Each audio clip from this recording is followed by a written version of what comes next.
আসসালামু আলাইকুম রহমতুল্লাহি ওয়া বারাকাতুহু। সকলে কেমন আছেন? আশা করি সকলে ভালো আছেন। নতুন আরেকটি ভিডিও নিয়ে আপনাদের সামনে হাজির হয়েছি এবং ভিডিওটি অত্যন্ত গুরুত্বপূর্ণ। এমপিওভুক্ত শিক্ষক কর্মচারীদের স্কুল ও কলেজে এমপির অর্থ আইবাস প্লাস প্লাসের মাধ্যমে ইএফটিতে প্রেরণের লক্ষ্যে তথ্য প্রদান ও যাচাই সংক্রান্ত।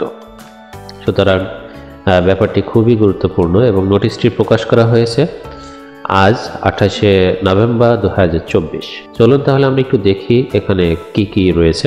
আমি আপনাদেরকে মোটামুটি মেইন যে অংশটুকু সেই অংশটুকু পড়ে একটু শুনিয়ে দেই। আইবিএস প্লাস প্লাসের মাধ্যমে ইএফটিতে অর্থ প্রেরণের জন্য এমপিভুক্ত শিক্ষা কর্মসূচিতে কিছু মৌলিক তথ্যের প্রয়োজন। সে লক্ষ্যে সংযুক্ত নির্দেশনা অনুযায়ী মাধ্যমিক ও উচ্চ শিক্ষা অধিদপ্তরের ইমেজ সিস্টেমে সংশ্লিষ্ট শিক্ষা প্রতিষ্ঠান প্রদানগণ এমপিওভুক্ত জনবলের প্রয়োজনীয় তথ্য অনলাইনে প্রেরণ করবেন এবং চাহিত হার্ড কপি ডকুমেন্ট উপজেলা মাধ্যমিক শিক্ষা কর্মকর্তা স্কুলের ক্ষেত্রে এবং আঞ্চলিক পরিচালক কলেজের ক্ষেত্রে কার্যালয়ে কিন্তু জমা দিতে হবে। কি কি কাগজ জমা দিতে হবে সেগুলো আমরা একটু পরে দেখি। তথ্য প্রেরণ ও যাচাইয়ের জন্য নির্ধারিত সময়সূচি প্রতিষ্ঠান প্রদান কর্তৃক অনলাইনে তথ্য প্রেরণ হার্ড কপি জমা 28শে নভেম্বর, দ্যাট মিনস আজ থেকে 2রা ডিসেম্বর 2024 খ্রিস্টাব্দ পর্যন্ত, খুবই অল্প সময়। উপজেলা মাধ্যমিক শিক্ষা কর্মকর্তা স্কুলের ক্ষেত্রে এবং আঞ্চলিক উপপরিচালক কলেজের ক্ষেত্রে তথ্য যাচাই করে প্রেরণের সময়সীমা 28/11/2024 থেকে 5/12/2024 খ্রিস্টাব্দ পর্যন্ত। স্কুল কলেজের শিক্ষকগণ কোন কোন হার্ড কপি জমা দিবেন আমরা এখন একটু দেখি আমাদের কি কি প্রয়োজন করতে হবে। জাতীয় পরিচয়পত্র বা এনআইডি এন্ট্রি কিন্তু শুধুমাত্র 10 বা 17 ডিজিট গ্রহণযোগ্য। তবে যাদের এনআইডি কার্ডের নাম্বার 13 ডিজিটে তাদের ক্ষেত্রে জন্মসালটি আগে বসিয়ে 17 ডিজিট করে নিতে হবে। শিক্ষক কর্মচারীর নাম ও জন্ম তারিখ জাতীয় পরিচয়পত্র অনুযায়ী এন্ট্রি দিতে হবে। প্রশ্ন হচ্ছে আপনার সার্টিফিকেটে একরকম, আপনার এনআইডি কার্ডে আর এক রকম, কোনো প্রবলেম নাই। আপনার এনআইডি কার্ডে যেরকম নাম আছে আপনি ঠিক সেভাবেই নামটি এন্ট্রি দিবেন। মোবাইল নম্বর নিয়ে জাতীয় পরিচয়পত্র দ্বারা নিবন্ধিত হতে হবে। বর্তমান প্রতিষ্ঠানে এমপিও অর্থ যে ব্যাংক ও শাখায় জমা হয় সেই ব্যাংক ও শাখার রাউটিং নাম্বার ও ব্যাংক হিসাব নাম্বার দিতে হবে। সেক্ষেত্রে এখানে আপনি নতুন কোনো ব্যাংক কিংবা হাতের কাছে যে কোনো ব্যাংক দিলে কিন্তু হবে না। বর্তমানে আপনি আপনার এমপির অর্থ যে ব্যাংক থেকে উত্তোলন করছেন, যে শাখা থেকে উত্তোলন করছেন সেই শাখাটি কিন্তু এখানে দিতে হবে। ব্যাংক হিসাব নাম্বার অবশ্যই 13 থেকে 17 ডিজিটে হতে হবে এবং সেটা অনলাইন হতে হবে। ব্যাংক হিসাব নাম এন্ট্রির ক্ষেত্রে শুধুমাত্র ইংরেজি অক্ষর A to Z লেখা যাবে, কোনো ধরনের ফুল স্টপ, কমা, হাইফেন ইত্যাদি ব্যবহার করা যাবে না। আমাদের অনেকের এনআইডি কার্ড কিংবা সনদে এমডি এর পর একটা ডট দেওয়া থাকে, অনেকের নামের মাঝখানে হাইফেন দেওয়া থাকে। এন্ট্রির ক্ষেত্রে এই ধরনের ডট এবং হাইফেন ব্যবহার করা যাবে না, শুধুমাত্র ইংরেজি লেটার যেগুলো আছে সেগুলো ব্যবহার করতে হবে। আপনি কোন কোন হার্ড কপি বা ডকুমেন্ট দাখিল করবেন? আপনার প্রতিষ্ঠানের সর্বশেষ এমপিও কপি, অনলাইন থেকে ডাউনলোডকৃত প্রতিষ্ঠানের রিপোর্ট, কর্মরত সকল শিক্ষক কর্মচারীর স্বাক্ষর সহ আপনি সম্পূর্ণ আপনার প্রতিষ্ঠানের সম্পূর্ণ এমপিওভুক্ত শিক্ষক কর্মচারীর তথ্য প্রদান করা হয়ে গেলে আপনি একটি রিপোর্ট ডাউনলোড করতে পারবেন। সেই রিপোর্টটিতে সকল শিক্ষক কর্মচারীর স্বাক্ষর সহ কিন্তু আপনার উপজেলা মাধ্যমিক শিক্ষা অফিস স্কুলের ক্ষেত্রে, আঞ্চলিক পরিচালক কলেজের ক্ষেত্রে জমা দিতে হবে। অনলাইন থেকে ডাউনলোডকৃত প্রত্যেক শিক্ষক কর্মচারীর পৃথক পৃথক রিপোর্ট, একজন শিক্ষকের যখন ইএফটি ফর্ম পূরণ করা হয়ে যাবে তখন সেই শিক্ষকের একটি তথ্য বিবরণী ডাউনলোড আপনি পেয়ে যাবেন। সেটিতে আপনার আপনার স্বাক্ষর সহ এবং অন্যান্য কাগজপত্র সংযুক্ত করে জমা দিতে হবে।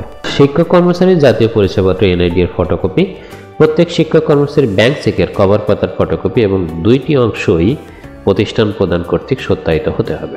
বিশেষ দ্রষ্টব্য, স্কুলের শিক্ষক কর্মচারীদের হার্ড কপি সংশ্লিষ্ট উপজেলা মাধ্যমিক শিক্ষা অফিসের কার্যালয়ে এবং কলেজ শিক্ষক কর্মচারীদের হার্ড কপি ডকুমেন্ট সংশ্লিষ্ট অঞ্চলের পরিচালকের কার্যালয়ে জমা দিতে হবে।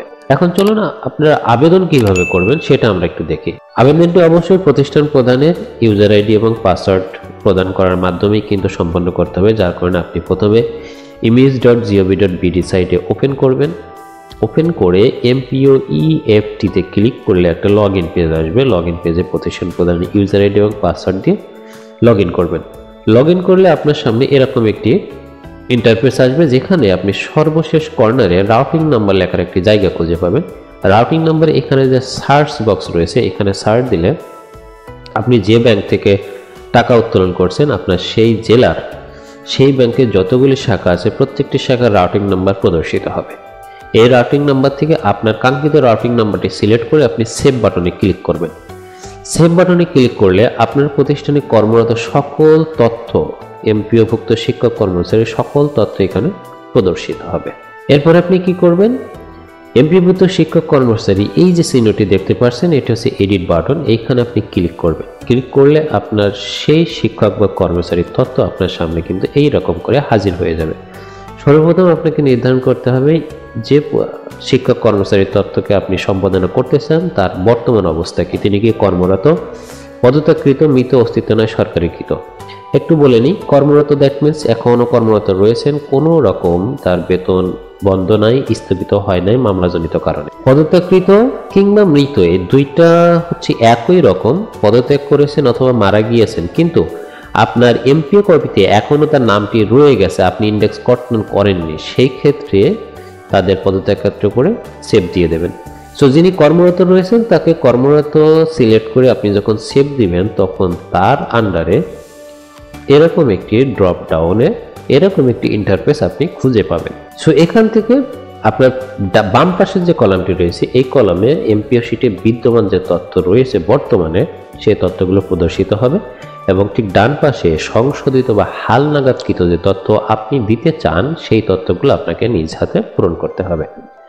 সো প্রত্যেকটি তথ্য কিন্তু আপনি এনআইডি অনুযায়ী পূরণ করবেন। নাম বাংলায়, নাম ইংরেজি, পিতার নাম, মাতার নাম, দেন আপনার জন্ম তারিখ, জাতীয় পরিচয়পত্র, ফোন নাম্বার, ইমেইল, লিঙ্গ, ধর্ম, পদবি, বিষয়, সব কিছুই কিন্তু আপনি নিজভাবে সম্পূর্ণ পূরণ করবেন।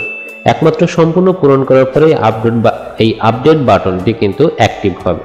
যখন সম্পূর্ণ পূরণ করা হয়ে যাবে আপডেট বাটনে ক্লিক করবেন। ক্লিক করার পরে সেখানে আপনি এই ধরনের একটা চিহ্ন পাবেন, এর উপর ক্লিক করে আপনি আপনার শিক্ষক কর্মচারীর বিবরণী যে রিপোর্ট সেটি আপনি ডাউনলোড করে প্রিন্ট করে সিগনেচার করে অন্যান্য কাগজপত্র সহ আপনার সংশ্লিষ্ট উপজেলা মাধ্যমিক শিক্ষা অফিস অথবা আঞ্চলিক পরিচালকের কার্যালয়ে আপনি জমা দিবেন। আপনার সকল শিক্ষক কর্মচারীর তথ্য যখন একইভাবে প্রদান করা শেষ হবে তখন পরবর্তী কার্যক্রমের জন্য প্রেরণ করুন বাটনে যদি ক্লিক করেন আপনার পরবর্তী কার্যক্রমের জন্য তথ্য প্রেরণ হয়ে যাবে। সেখানে জনবলের তালিকার রিপোর্ট ডাউনলোড অপশন থেকে আপনি কিন্তু চাইলেই প্রতিষ্ঠান ওয়াইজ একটা রিপোর্ট আপনি ডাউনলোড করে নিতে পারবেন এবং এটা অবশ্যই করতে হবে। সেই রিপোর্টে প্রত্যেকটি শিক্ষক কর্মচারীর সিগনেচার করে অঙ্গীকার নামায় টিক দিয়ে নিশ্চিতকরণ বাটনে ক্লিক করতে হবে এবং তথ্য প্রদান প্রক্রিয়া সম্পন্ন করতে হবে। এভাবে প্রতিষ্ঠান প্রধান যখন তার অধীনস্থ সকল শিক্ষক কর্মচারীর তথ্য আপডেট করে হালনাগাদ করে উপজেলা মাধ্যমিক শিক্ষা অফিস, স্কুলের ক্ষেত্রে এবং আঞ্চলিক পরিচালক কলেজের ক্ষেত্রে প্রেরণ করবেন, তারা নির্ধারিত সময়ের ভিতরে এটি যাচাই বাছাই করে আপনাকে যদি সম্পূর্ণ তথ্য সঠিক থাকে আপনাকে গ্রিন সিগন্যাল দিয়ে ওকে